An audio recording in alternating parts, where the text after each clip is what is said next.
reaching your dreams is easy, actually.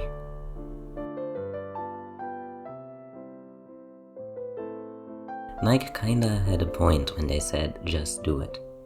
Because really, you just gotta do it. For me, the fastest way to reach dreams is to become competitive. Even if the other person doesn't know that I'm having imaginative beef with them, it just makes me reach things much quicker. For example, I applied for my driving license together with a friend at the time. We're not friends anymore, but more on that later. So I was 16 years old. We applied for the driving license and we went to all of the theory lessons together.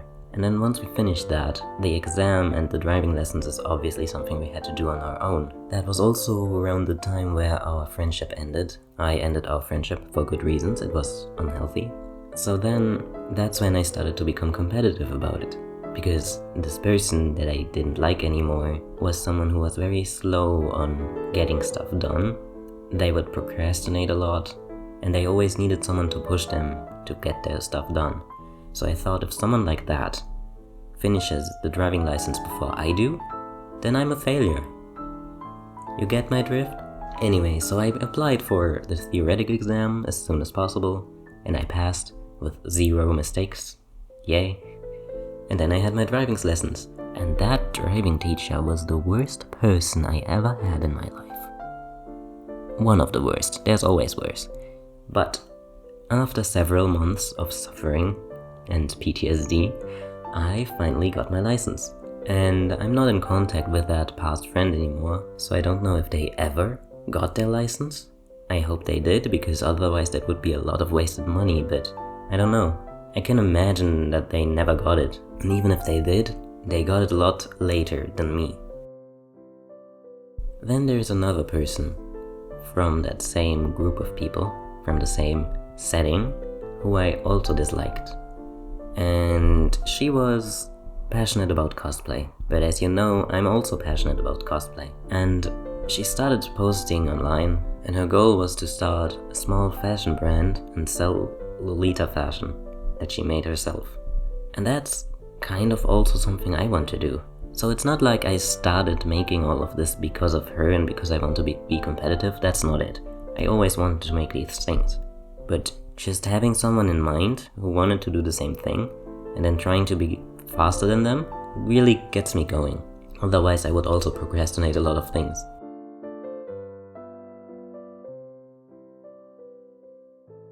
At this point it's important to note that you should definitely have priorities. If you're studying, if you're going to university like I do, or if you're still at school, or if you have a job, I don't know what your life looks like, but you should prioritize these things over little things like a hobby. I am a university student, and I always make sure to prioritize my studies. Okay, let's be honest, I often abandon my studies for cosplaying, but I still passed all of my exams on the first try. I never had to redo an exam, I never had to redo any classes, and I never missed assignments. So as long as you got all of that important stuff covered, you can use your time for your dreams.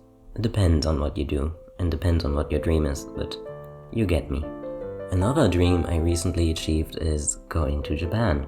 I already mentioned it a few times here and on other socials, but I'm going to Japan, or I'm already in Japan depending on when this video uploads. I think I'm gonna upload it in January, so I'm already in Japan in the moment you see this. Anyway, what I'm trying to say is, a lot of people dream of going to Japan, right? A lot of weebs at least. So, aside from making your dreams competitive, there's another thing that can help you reach them. This seems really obvious, but you have to realize that your dream is a dream, right? There might be a lot of people in your life who tell you, oh, this thing you're talking about is just a dream. You can stop dreaming. Give up on your dreams and die. That kind of shit. But what I'm trying to say is, realize that it's a dream and then reach it. Because if you don't realize that, then you won't feel able to do it. And you might still not feel able to do it. But what I'm trying to say is, I often had these dreams where I thought, oh, it would be so cool to do this and that one day.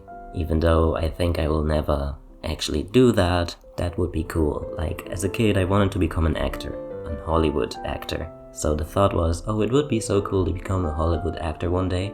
And that's obviously a thing where people will tell you, oh, nice dream you got there, like, never gonna reach it. But what I learned very recently is that you just gotta try, just do it. Like for Japan, and the reason I brought that up is I always thought, oh, living in Japan would be so cool. I wish I could experience school life in Japan. And I always thought that's one of those non-reachable dreams.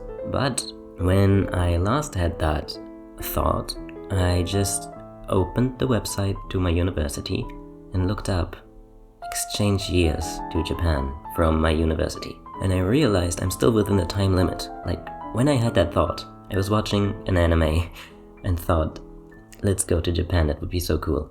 I was 1 week before the information meetup. Good timing. So I went there and I got my information and I decided, yeah, this is it. I'm going to Japan now.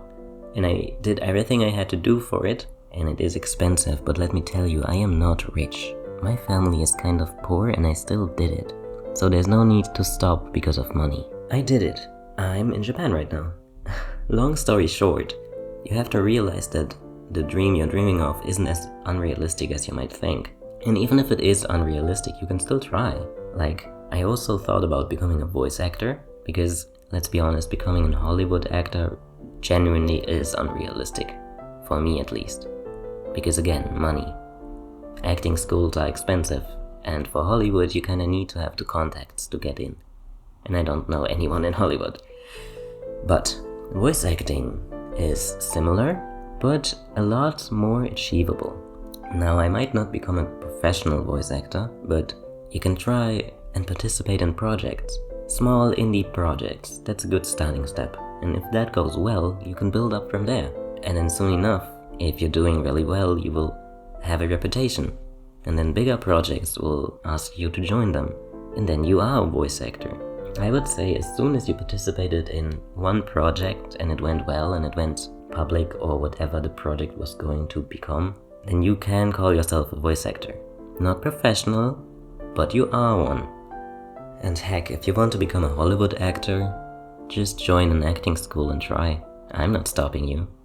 I'm just stopping myself. Another thing was starting a YouTube channel. This was one of the thoughts where you're like, once I'm an adult, I wanna do this. You know, those kid thoughts you sometimes have. I also always thought I wanted to become a YouTuber once I'm an adult. Especially after watching Markiplier having fun with friends. That type of videos always inspired me. Anyway, I started this channel 2 or 3 years ago. And how that started is, I once again had this thought, I want to become a YouTuber once I'm an adult. And then I sat there and realized, wait a minute, I am an adult. So what's stopping me now? And so I went for it. And if you look back on my first few videos, the quality is... Yeah, that was recorded on a microwave. What I'm trying to say is, you don't need to have fancy equipment when you just start out. Just go for it.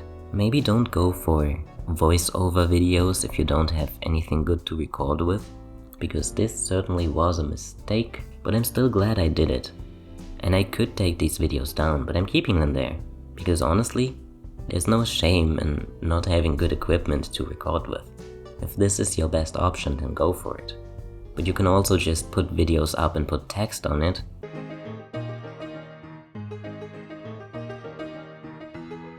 You don't need to voice over. And also, if you're scared of showing your face, do what I'm doing. Make a model, like this one, and post with that.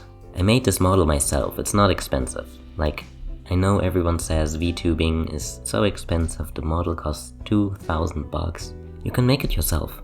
I made a 3-video series on how I made this model. It's on my channel. And I'm also working on a 2D live character.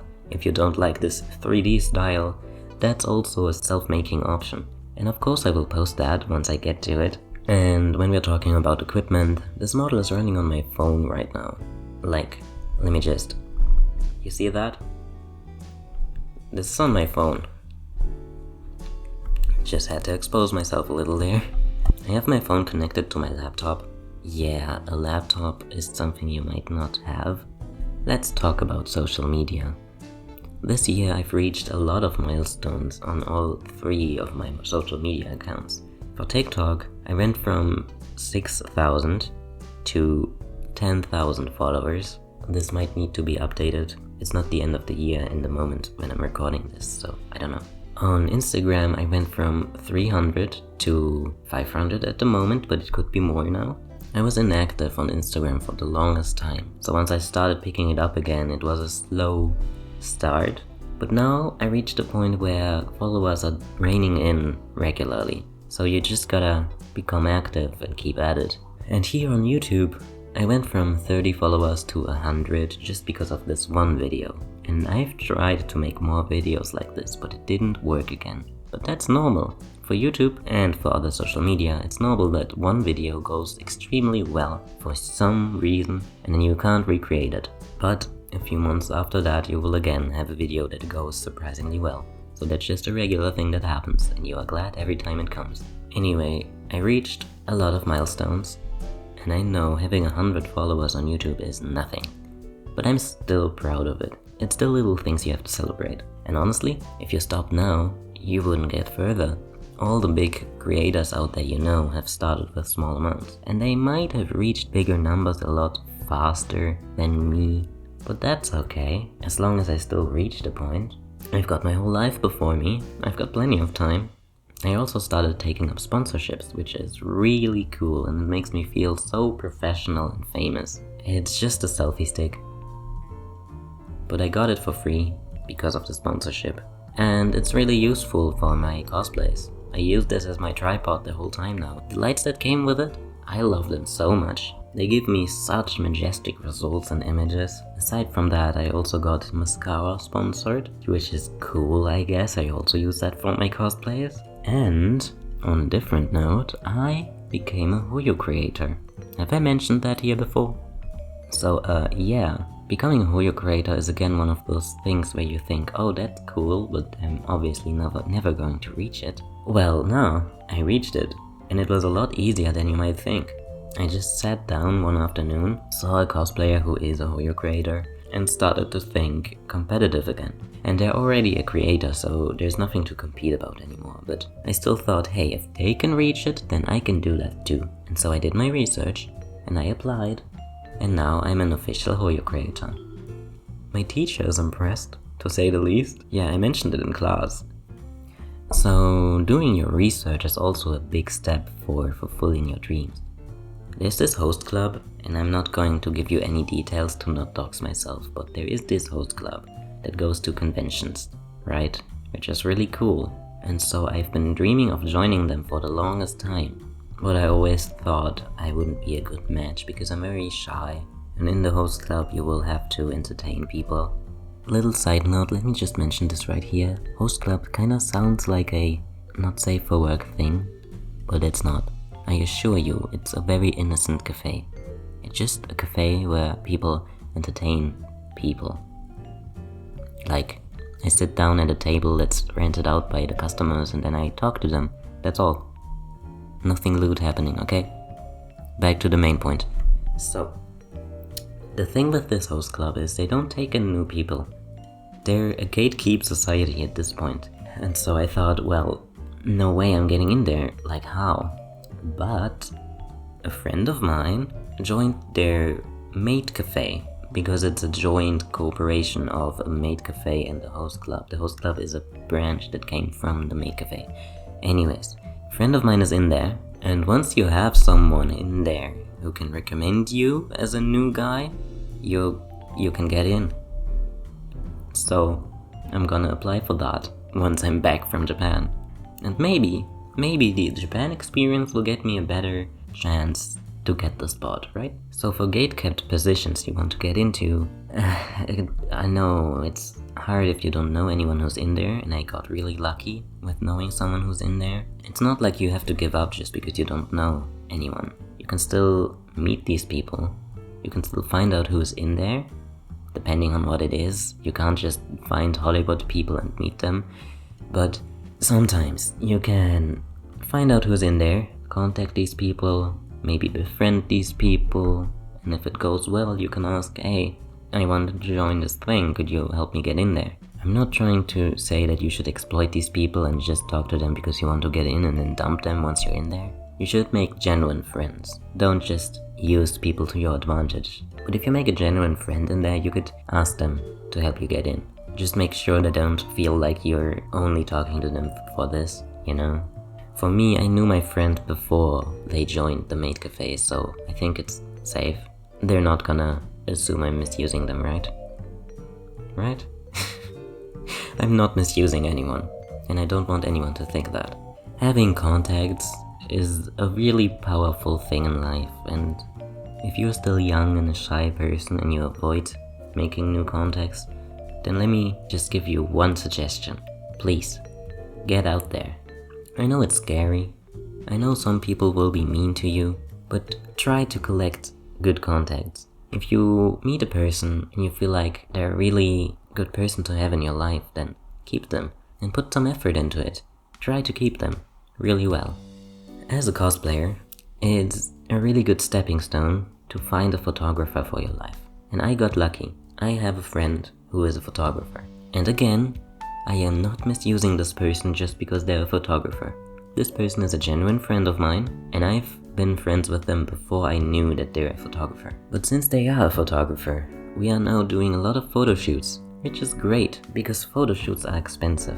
But having a friend who offers them for free to you is premium. And photo shoots make your cosplay results, your content look so much better than anything you can do with your phone. Like here's a side-to-side comparison. That's on the phone. That's photography with a camera. You see the difference? This looks professional, and this is something anyone can do. So I'm really glad to have them in my life too. But also as a friend. I would not stop being a friend if they ever stopped doing photography, okay? Again, don't misuse people. Having a setting, a setup, a scenery for your cosplays is also something that makes them look really professional.